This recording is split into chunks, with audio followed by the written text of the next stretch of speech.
We have new information tonight on what 4 conservative activists may have been up to when they were arrested at Democratic Senator Mary Landrieu's New Orleans offices on Monday. The 4 include James O'Keefe, made famous by Fox News for his fake pimp costume punking of the community group Acorn. Also, Robert Flanagan, son of a U.S. attorney from Louisiana. A law enforcement official tells NBC News that the 4 who were arrested were apparently not trying to wiretap the senator's phones when 2 of the 4 suspects showed up at her office decked out in fake phone repairman costumes, asking for access to the phone system. According to this official, these 4 men, led by Mr. O'Keefe, might have wanted to film the reaction of Senator Landrieu's office staff to being told that their phones were inoperable. This unnamed law enforcement official says the 4 may have been motivated by an argument that Landrieu's constituents had issues getting through to her offices during the height of Landrieu's influence in the health reform debate. So the hypothesis goes, O'Keefe and company wanted to know if the phones didn't work, or at least if they seemed to not work, would the senator's staff demonstrate sufficient concern that the senator's constituents couldn't get through on the phones? Seems like a much stranger plot than what initially seemed to be a phone tapping case. But you know what? It's still illegal. The men are charged with entering a government property under false pretenses for the purpose of committing a felony. The maximum sentence, if they're convicted, is still 10 years in prison and a $250,000 fine. An attorney for Mr. Flanagan has publicly characterized the incident as, quote, poor judgment. Mr. O'Keefe's lawyer told the Wall Street Journal his client is cooperating with authorities. All 4 men scheduled to be in court in New Orleans next month. What remains to be seen, of course, is whether in the meantime any of the suspects will turn on each other. Also, it remains to be seen if any of the conservative organizations to which these young men have ties are linked to the alleged crime in any way. Of course, we don't know if there is a wider conspiracy or even a real political point to this alleged scheme. But what is clear is that these 4 men do have a lot of connections to a lot of mainstream conservative and Republican institutions. 24-year-old Robert Flanagan, for example, as we've mentioned, is the son of an acting U.S. attorney in Louisiana. The person President Obama has nominated to replace Robert Flanagan's dad is being held up by Republican Senator David Vitter of Louisiana, which sort of means that Robert Flanagan's dad owes his current job to Senator Vitter.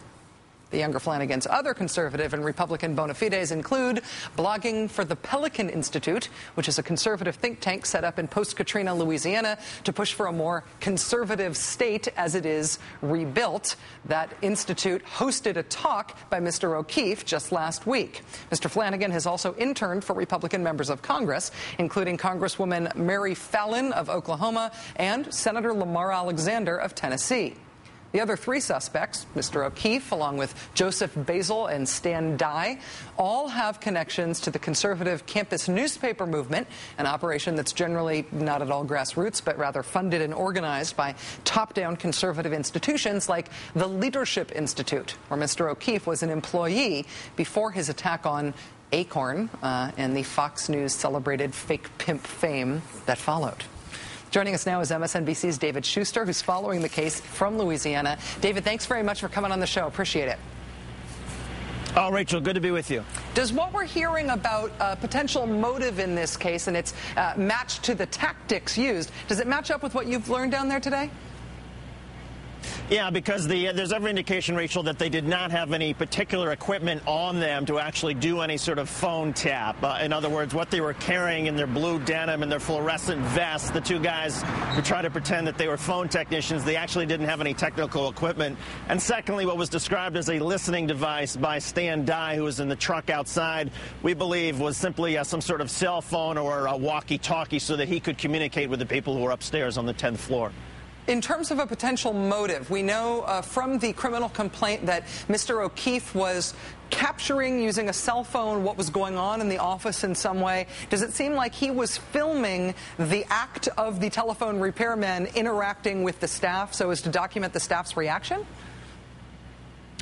That's right. And not only Mr. O'Keefe with him sort of filming on his cell phone, but there are indications now that, in fact, one of the two men who was dressed up as a telephone repair person actually had in his white helmet a little camera so that he could record it as well. But, Rachel, it's also very important to make this sort of make this very clear. While a lot of people are trying to make a distinction between trespassing and wiretap or phone tap, the criminal complaint says that part of the trespassing was because they maliciously interfered with a telephone system operated and controlled by the United States of America. So it's not that they just happened to sort of go into the office and trespass, but the actual act of picking up the phones, going into the phone closet, that actually constituted part of the felony trespass, according to prosecutors. Briefly, David, what happens next in this case?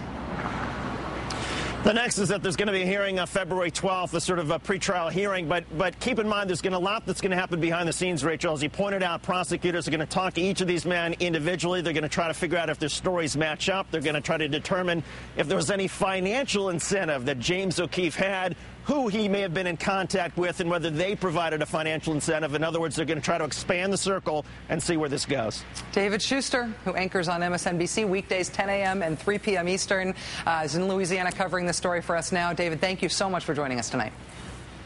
Thanks, Rachel. Have a good night.